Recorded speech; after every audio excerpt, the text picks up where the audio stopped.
Covid pandemic के impact से दुनिया अभी भी उभरने की कोशिश कर रही है और बहुत से देशों में लड़ाई होनी शुरू हो गई है। कभी रशिया यूक्रेन वॉर, कभी सूडान में सिविल वॉर और कभी इजराइल और गाजा के बीच अटैक्स। ऐसे समय में लगता है कि कोई तो हो जो आम इंसान की परेशानियों को समझे, उनकी सेफ्टी के लिए कुछ करे। इसी थॉट के साथ शुरुआत हुई थी यूनाइटेड नेशंस की। आज की इस वीडियो में हम डिस्कस करेंगे कि दुनिया में शांति और सुरक्षा के ऑब्जेक्टिव को लेकर शुरू की गई यूएन क्या आज भी रेलेवेंट है, क्या ये अपने ऑब्जेक्टिव्स को पूरा करने में सफल हुई है या फिर ये अपनी ड्यूटीज को पूरा करने में फेल हुई है। शुरू करते हैं ये जानने से कि आखिर यूनाइटेड नेशंस बॉडी है क्या।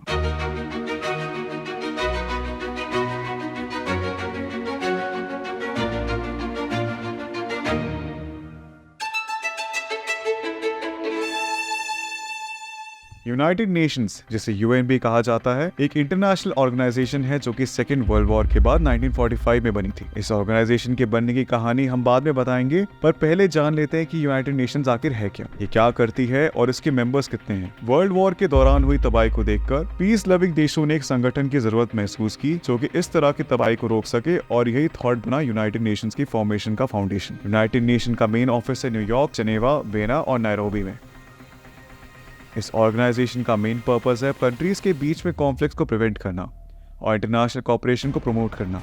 इसका काम है अंतर्राष्ट्रीय शांति और सुरक्षा, ह्यूमन राइट्स और उनकी फंडामेंटल फ्रीडम को बढ़ावा देना और उनको प्रोटेक्ट करना, सोशल और इकोनॉमिक विकास को बढ़ावा देना, गरीबी और इनइक्वालिटी को कम करना। इसके अलावा ये ग्लोबल इश्यूज जैसे कि क्लाइमेट चेंज, पैंडेमिक्स, रेफ्यूजीज को प्रोटेक्ट करना को भी सॉल्व करने में मदद करती है। तो ये काम कैसे करती है? यूनाइटेड नेशन यानी यूएन की कई बॉडीज यानी कि कमिटीज हैं जो कि अपने अपने काम करती है। सबसे पहले है जनरल असेंबली। इसमें सभी मेंबर्स का एक बराबर रिप्रेजेंटेशन होता है। इसमें कोई भी इंटरनेशनल कंसर्न से रिलेटेड इश्यूज डिस्कस किए जा सकते हैं। फिर है सिक्योरिटी काउंसिल जो कि जिम्मेदार है इंटरनेशनल शांति और सुरक्षा मेंटेन करने के लिए। 5 परमानेंट और 10 नॉन परमानेंट मेंबर्स वाली काउंसिल अगर चाहे तो शांति रिस्टोर करने के लिए फोर्स का इस्तेमाल करने की भी परमिशन दे सकती है, और ये इंटरनेशनल लॉज को वायलेट करने पर सैंक्शंस भी इंपोज कर सकती है। इकोनॉमिक और सोशल काउंसिल इंटरनेशनल इकोनॉमिक और सोशल कोऑपरेशन और विकास के लिए जिम्मेदार है। यूएन की कई स्पेशलाइज्ड एजेंसीज जैसे कि WHO और इंटरनेशनल लेबर ऑर्गेनाइजेशन भी इसके अंडर ही काम करती है। इसके अलावा ट्रस्टीशिप काउंसिल और इंटरनेशनल कोर्ट ऑफ जस्टिस भी यूएन का हिस्सा है। सेक्रेटरीट यूएन की सभी कमिटीज को एडमिनिस्ट्रेटिव और टेक्निकल सहायता देता है। अब जानते हैं इसके मेंबर्स के बारे में। जब यूएन शुरू हुई थी तो इसके 51 मेंबर्स थे,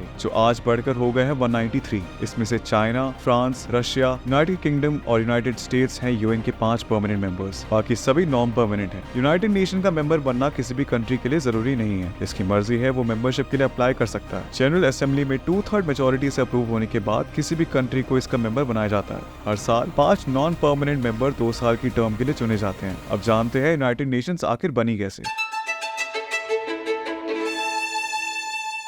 यूनाइटेड नेशंस फॉर्मली 1945 में एस्टैब्लिश हुआ, लेकिन इसकी शुरुआत काफी पहले हो चुकी थी। 14 अगस्त 1941 को British prime minister Winston Churchill और अमेरिका के प्रेसिडेंट फ्रैंकलिन डी रूजवेल्ट ने अटलांटिक चार्टर इशू किए, जिसमें वर्ल्ड वॉर 2 के बाद कुछ कॉमन प्रिंसिपल्स के बारे में लिखा गया था। इसके बाद 1 जनवरी 1942 को 26 देशों के लीडर्स ने एक्सिस पास को फ्लाइट करते रहने के लिए कॉमन प्रोग्राम को सब्सक्राइब किया, जिसे बाद में डिक्लेरेशन बाय यूनाइटेड नेशंस कहा गया। 1943 में 18 अक्टूबर से लेकर 2 नवंबर तक मॉस्को में कॉन्फ्रेंस हुई, जिसमें United states, United kingdom, USSR और चाइना ने मॉस्को में डिक्लेरेशन साइन किया। इस डिक्लेरेशन में ये अफर्म किया गया कि वॉर के बाद इंटरनेशनल पीस और सिक्योरिटी को मेंटेन करने के लिए एक इंटरनेशनल ऑर्गेनाइजेशन बनाई जाए। 1 दिसंबर 1943 को इस गोल को यूएसएसआर और यूके ने तेहरान में हुई मीटिंग में रीअफर्म किया। 9 अक्टूबर 1944 को डम्बाटन ओक्स कॉन्फ्रेंस के एंड में यूएन का पहला ब्लूप्रिंट बनाया गया, जिसे कहा गया proposals for the establishment of a general international organisation. 25 अप्रैल 1945 को 50 देशों के डेलीगेट्स सैन फ्रांसिस्को कॉन्फ्रेंस में शामिल हुए। ये कॉन्फ्रेंस 26 जून तक चली। 25 जून 1945 को 111 आर्टिकल का फाइनल चार्टर यूनानिमसली अडॉप्ट और साइन किया गया। फाइनली 24 अक्टूबर 1945 को सिक्योरिटी काउंसिल के 5 परमानेंट मेंबर्स चीन, फ्रांस, रूस, यूनाइटेड किंगडम और यूनाइटेड स्टेट्स के सिग्नेचर के बाद यूनाइटेड नेशंस ने फॉर्मली एक इंटरनेशनल ऑर्गेनाइजेशन का रूप लिया।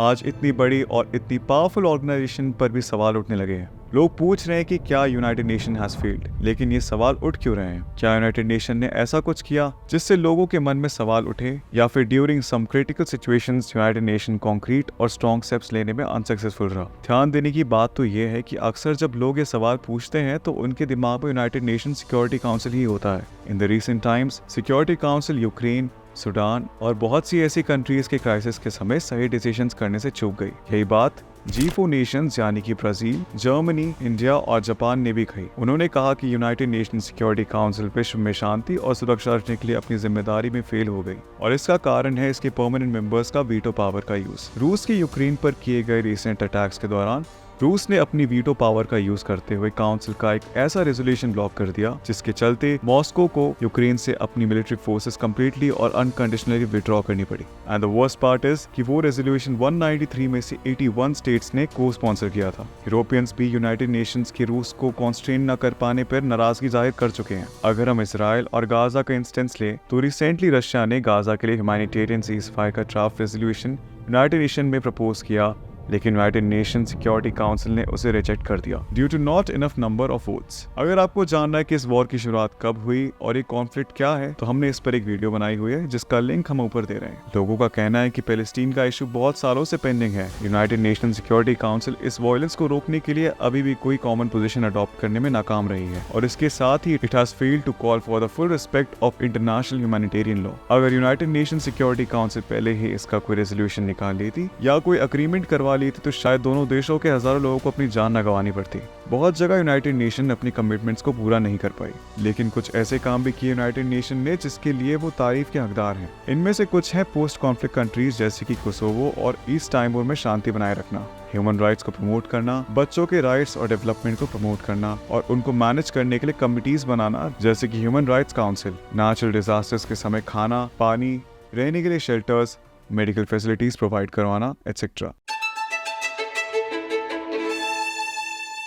ये बात तो साफ जाहिर है कि परमानेंट मेंबर्स की veto power United Nation Security council के डिसीजंस को इन्फ्लुएंस करती है। यही veto power in 5 permanent members को नॉन परमानेंट मेंबर्स के मुकाबले एक बहुत ही स्ट्रॉन्ग पोजीशन पर रखती है। ऐसे तो कभी भी इन परमानेंट मेंबर्स के खिलाफ यूनाइटेड नेशन सिक्योरिटी काउंसिल कोई भी एक्शन नहीं ले पाएगा, चाहे वो कितना भी इनह्यूमन काम क्यों ना करे। तो ये जरूरी है कि इन मेंबर्स की वीटो पावर को स्पेशल सर्कमस्टांसेस में लिमिट करने के लिए कुछ रेजोल्यूशंस पास किए जाएं। इसके अलावा यूनाइटेड नेशन सिक्योरिटी काउंसिल के सिर्फ 10 मेंबर्स सभी मेंबर्स को रिप्रेजेंट नहीं कर पाते। बहुत से ऐसे मेंबर्स हैं जिनके बारे में क्रिटिकल डिसीजंस लेने के लिए ये जरूरी है कि कोई ऐसा मेंबर उस काउंसिल में हो जो उनकी हिस्ट्री जानता हो और उनके वेलबींग को कंसिडर करे। फॉर एग्जांपल अफ्रीका में 54 मेंबर स्टेट्स हैं, लेकिन यूनाइटेड नेशन सिक्योरिटी काउंसिल में उनकी सिर्फ एक ही सीट है। लाइकवाइज एशिया में 47 मेंबर स्टेट्स हैं, लेकिन यूनाइटेड नेशन सिक्योरिटी काउंसिल में सिर्फ 2 सीट हैं। इतने बड़े कॉन्टिनेंट को सिर्फ 2 लोग पॉसिबली कैसे रिप्रेजेंट कर सकते हैं? इसलिए ये जरूरी है कि यूनाइटेड नेशन सिक्योरिटी काउंसिल में एक ऐसा सिस्टम हो जिसके चलते